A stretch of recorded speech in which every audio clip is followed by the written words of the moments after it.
touch, I could with just one touch, I could feel my body giving. Selamat pagi, selamat datang di Apotek Farmakasta. Dengan saya Fauzia TVF. Di sini ada yang bisa saya bantu, Pak? Ini Mbak, saya mau membeli obat sesuai resep ini. Oh iya, baik Bapak. Saya akan mengecek ketersediaan obatnya terlebih dahulu. Silakan Bapak duduk untuk menunggu dahulu, nggih. Baik Mbak. Pasien atas nama Bapak Farhan. Iya Mbak, dengan saya sendiri. Izin mengkonfirmasi nggih Bapak. Untuk nama pasiennya siapa nggih? Atas nama Bapak Farhan, Usianya berapa? 55 tahun. Alamatnya di mana, Pak? Dari Klaten Mbak. Iya, baik Bapak. Untuk obat yang ada di resep ini tersedia nggih Bapak. Untuk total harganya 50.000. Apakah Bapak bersedia menebusnya? Iya Mbak, saya menebus semuanya. Ih, baik Bapak, silakan Bapak melakukan pembayaran di kasir terlebih dahulu. Saya akan menyiapkan obatnya nih. Pasien atas nama Bapak Farhan. Iya betul Mbak, dengan saya. Izin mengonfirmasi nih Bapak, nama pasiennya siapa nggih? Nama saya Bapak Farhan. Usianya berapa? Usia saya 55 tahun Mbak. Alamatnya di mana nih Bapak? Rumah saya di Klaten Mbak. Habis periksa ke dokter siapa Bapak? Dari Dokter Indra. Oh, baik Bapak. Sebelum saya menjelaskan obat ini, bolehkah saya bertanya apakah Bapak sudah pernah minum obat ini atau baru pertama kali? Sudah pernah Mbak. Oh, baik. Kemudian apakah akhir-akhir ini Bapak sering kontrol tekanan darah atau enggak? Enggak Mbak. Gitu, baik. Kemudian apakah di rumah Bapak sedang mengonsumsi obat lain atau mengonsumsi vitamin atau jamu? Iya Mbak, saya sedang mengkonsumsi jamu yang kebetulan jamu itu dikasih oleh teman saya. Oh, baik Bapak. Kalau misalkan nanti ada apa-apa tentang obatnya, Bapak bisa berkonsultasi ke kami atau periksa lagi ke dokter nih. Pada resep ini, Bapak mendapatkan satu jenis obat yaitu amlodipin 5 mg. Obat ini digunakan untuk menurunkan tekanan darahnya. Nanti diminum 1 kali sehari, 1 tablet setelah makan di pagi hari. Biasanya bisa diminum setelah sarapan pagi supaya Bapak ingat nih Bapak.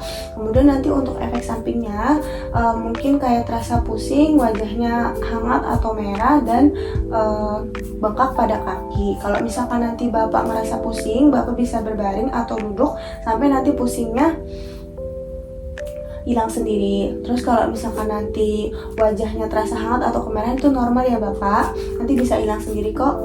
Terus nanti kalau misalkan untuk mencegah kaki bengkaknya, Bapak bisa mengurangi berdiri terlalu lama dan juga Bapak bisa meletakkan kaki di atas badan biar kakinya itu lebih tinggi dan gak bengkak. Nah, nanti kalau misalkan Bapak lupa minum obat, Bapak bisa minum obatnya ketika ingat. Tapi kalau misalkan Bapak nggak memungkinkan nih minum obatnya, Bapak bisa minum obat yang dosis selanjutnya saja. Jadi jangan menggunakan dosis nih Bapak. Baik Mbak. Iya baik. Oh iya Mbak, kebetulan saya suka lupa nih minum obatnya. Itu nanti cara mengingatinnya bagaimana ya Mbak? Oh baik Bapak, saya paham. Mungkin biasanya pasien itu suka lupa minum obat karena sudah merasa sembuh nih Bapak. Sudah merasa tekanan darahnya itu sudah normal. Itu hal yang wajar ya Bapak, tapi saya akan menyarankan beberapa cara supaya walaupun Bapak merasa sehat, Bapak bisa tetap ingat minum obatnya. Yang pertama, Bapak bisa menaruh obatnya di tempat yang Bapak kelihatan. Jadi misalkan di meja kayak gitu. Terus yang kedua, Bapak juga bisa meminum obatnya setelah setelah sarapan. Jadi Bapak bisa mengaitkan minum obat ini dengan kegiatan rutin Bapak.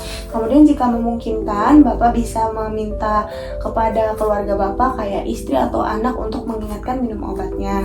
Kemudian Bapak juga bisa menggunakan alarm di handphone supaya nanti tiap hari itu ada notif Bapak udah minum obat atau belum.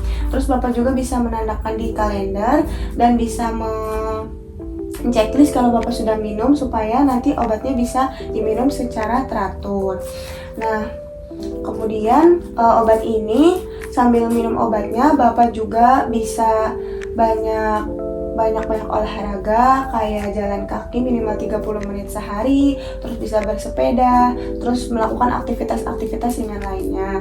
Bapak juga bisa mengurangi konsumsi garam dan banyak istirahat dan banyak minum air putih gitu Bapak.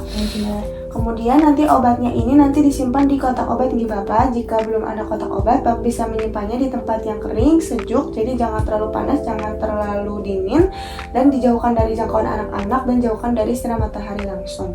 Sampai sini apakah Bapak sudah paham? Sudah paham Mbak. Apakah ada yang ingin tanyakan kembali? Kalau kan tadi saya mau konsumsi jamu ya Mbak, itu apakah boleh dibarengi dengan meminum obat tersebut? Oh, baik Bapak, terkait penggunaan jamu yang Bapak konsumsi, sebaiknya Bapak konsultasikan dahulu ke dokter sebelum diminum, soalnya takutnya nanti jamu dan juga obatnya itu akan berinteraksi. Jadi kalau bisa Bapak konsultasi dulu. Gitu Pak. Baik Mbak. Ada pertanyaan lagi Pak? Sudah jelas Mbak. Iya baik Bapak, jika sudah jelas dan Bapak sudah paham, bisakah Bapak mengulangi penjelasan saya supaya saya yakin penjelasannya sudah sesuai? Ini obatnya buat nurunin tekanan darah tinggi saya. Diminumnya 1 kali sehari di pagi hari ya Mbak. Oke, baik, Bapak sudah paham terkait penggunaan obat yang sesuai. Ini obatnya Bapak. Terima kasih, semoga sehat selalu.